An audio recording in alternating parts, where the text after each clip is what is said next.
ACB DG Shri Atul Singh IPS గారి ఆదేశాల మేరకు గుంటూరు రేంజ్ అధికారులు, నేను అడిషనల్ ఎస్పీ మహేంద్ర మత్తే మరియు మా ఇన్స్పెక్టర్స్ నాగరాజు, మన్మథరావు, సురేష్, అలాగే సుబ్బారావు, మా సబ్ ఇన్స్పెక్టర్సు, స్టాఫు అందరం కలిసి ఈరోజు పల్నాడు కలెక్టరేట్లో డిఆర్ఓగా పనిచేస్తున్న డిస్ట్రిక్ట్ రెవెన్యూ ఆఫీసర్గా పనిచేస్తున్న ఏకా మురళి గారిని ఆయన 3 లక్షలు కంప్లైంట్ నుంచి తీసుకుంటుండగా రెడ్ హ్యాండెడ్గా పట్టుకోవడం జరిగింది.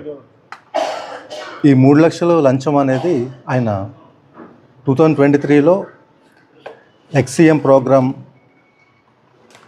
సంబంధించి ఒక ఫౌండేషన్ లేయింగ్ ప్రోగ్రామ్ సంబంధించి లంచ్ పార్సిల్స్కి ఒక 41,500 సుమారుగా అన్ని పార్సిల్స్ గాను 37 lakhs బిల్లు ఉంటే అందులో ముందుగా 10 lakhs అడ్వాన్స్ క్లియర్ చేయడం జరిగింది.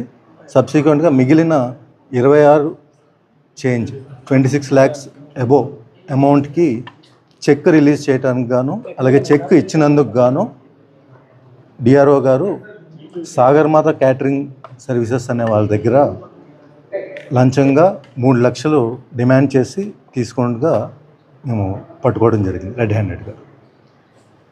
అలాగే అందరూ కూడా 1064కి కాల్ చేసి ఎక్కడైనా అవినీతి జరిగినా కూడా, ఎవరైనా డబ్బులు డిమాండ్ చేస్తున్నా, లేదు అవకతవకలు జరుగుతున్నా కూడా వెంటనే 1064 టోల్ ఫ్రీ నెంబర్కి కాల్ చేసి మీరు తెలియజేయచ్చు. ధన్యవాదాలు. ఏంటండి ఇప్పుడు ప్రొసీడింగ్స్ అవుతున్నాయండి, అరెస్ట్ కూడా ఉంటుంది. సార్ ఈ కంప్లైంట్ అంటే అక్కడ అంటే ఎవరైతే కంప్లైంట్ చేశారో అతను లోకలేనండి, అతను సాగర్మాత క్యాటరింగ్ సర్వీసెస్ తరఫున అతను బాధితుడు. Okay, thank you. అతని పేరండి?